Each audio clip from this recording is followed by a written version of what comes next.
Good morning students, this is Neha, your mathematics teacher. So in the previous video we have studied about the topic cubes of a number and we have discussed how to find out the cube of a number. Now we are going to study about a very interesting topic, that is cube roots. So what is the definition of a cube root of a number?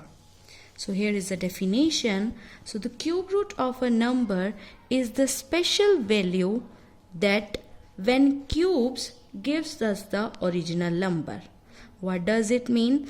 That is, if n cube is the cube of n, then n is the cube root of n cube.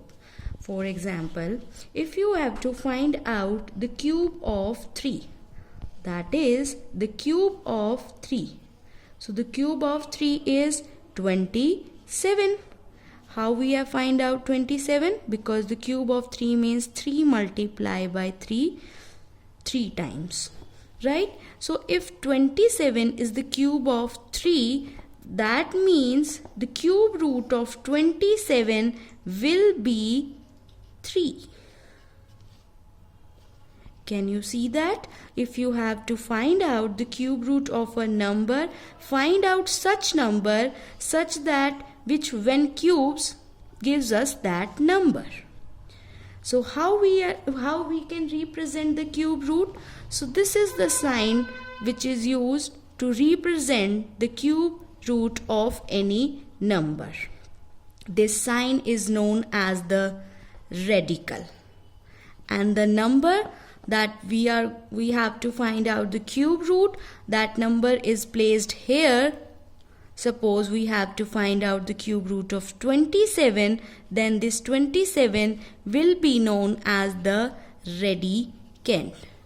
And we have seen that the cube root of 27 is 3. That means it is equals to 3. Okay, let us just take one more example. For example, 4 cube. So what is the cube of 4? Cube of 4 is 64, right? 4 multiplied by itself 3 times. 4 4s are 16, 16 4s are 64. If 64 is the cube of 4, that means the cube root of 64 is 4. How we will represent it? Write down the sign of cube root, and since 64, that is the cube root of 64 is 4. Okay, so now we will discuss the method how we can find out the cube root of perfect cubes. So the method we will discuss is prime factorization method. So there are few steps in this method. So the first step is express the given number as the product of prime factors. Second step, group the factors into triplets. What do you mean by the triplets? Triplets means group of 3 identical numbers. Third step, take one factor from each triplet. Fourth step, multiply the factors obtained in previous step. Last step is the resultant product is the cube root of the given number. Let us just take an example. This method will be more clear. So let us just take 216. That is, you have to find out the cube root of 216. So we have to first express 216 as the product of prime factors. So let us just do that. Since we have to find out cube root of 216, right? So do the prime factorization of 216. Now the least prime number which can divide 216 is 2. So if 216 is divided by 2, what will be the quotient? The quotient will be 108. So write down quotient here. That is 108. Now again, the prime number which can divide 108 is 2. So 2 divides 108 and the quotient we will get is 54. Again 2 can divide 54. The quotient will be 27.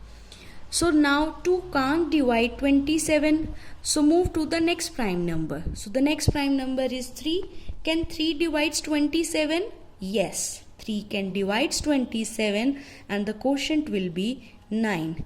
Again 3 can divide 9 and 3 can also divide 3.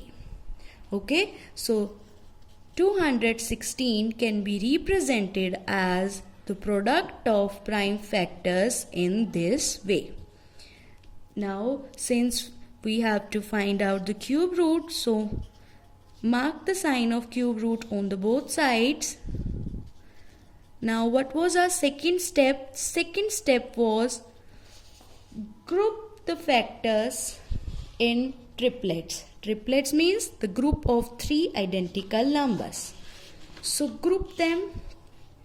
So this is the first triplet and this is our second triplet. Now what's the third step? Take one factor from each triplet. So there are 2 triplets. Take one factor from each triplet. What's the next step? Multiply the factors obtained in previous step. So these are the factors we have obtained. So multiply them and the resultant product, that is 2 3s are 6, that will represent the cube root of 216. So this is the method, that is prime factorization method, by which we can find out the cube root of perfect cubes of any number. So practice the questions by this method to find out the cube roots. Okay, so thank you very much.